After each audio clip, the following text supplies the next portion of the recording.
આજની રેસીપી છે એકદમ સિમ્પલ, ઉપરથી ક્રિસ્પી, અંદરથી સોફ્ટ એવી વટાણા બટેકાની કટલેટ. તો ચાલો રેસીપી જોઈ લઈએ. તો સૌથી પહેલાં આપણે પૌવા છે એને આપણે કાણાવાળા વાસણની અંદર ધોઈ અને એને આપણે પલળવા દઈશું.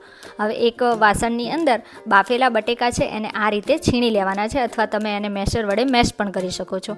હવે બટેકાની અંદર આદુ મરચાંની પેસ્ટ, બાફેલા વટાણા, મરચું પાવડર, ધાણા જીરું, હળદર, મીઠું એડ કરી લીધું છે.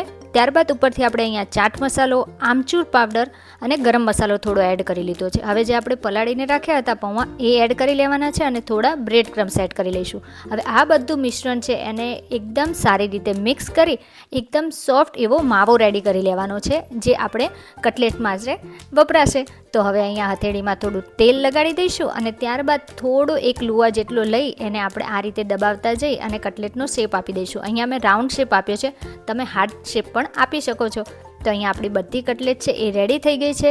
હવે એક સ્લરી બનાવી દેવાની છે, જેમાં અહીંયા મેં મેંદો લઈ લીધો છે અને થોડું પાણી એડ કરી આપણે એની સ્લરી બનાવી લેવાની છે. સ્લરી તો તૈયાર છે અને જોડે બ્રેડ ક્રમ્સ પણ રેડી છે. તો હવે એક એક કટલેટ લઈ આપણે એને સ્લરીમાં ડીપ કરી અને બ્રેડ ક્રમ્સમાં એડ કરી દેવાની છે.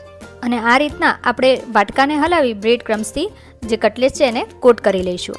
તો બસ આ જ રીતે મેં અહીંયા બધી જ કટલેટ છે એ બ્રેડ ક્રમ્સથી કોટ કરી અને રેડી કરી લીધી છે. હવે એને આપણે ગરમ તેલની અંદર ફ્રાય કરી લઈશું. તો એક ગરમ તેલ છે એમાં મીડિયમ ટુ હાઈ ફ્લેમ ઉપર આપણે બધી કટલેટ છે એને ફ્રાય કરવાની છે, કારણ કે અંદરના બધા જ મસાલો છે એ તો આપણો કૂક છે, એટલે આપણે એને વાંધો નહીં આવે.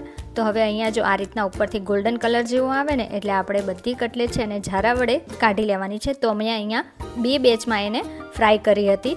હવે એને આપણે સર્વ કરી દઈએ. તો રેડી છે આપણી એકદમ સિમ્પલ અને સવારે નાસ્તામાં અથવા સાંજે નાસ્તામાં બનાવી શકીએ એવી કટલેટ.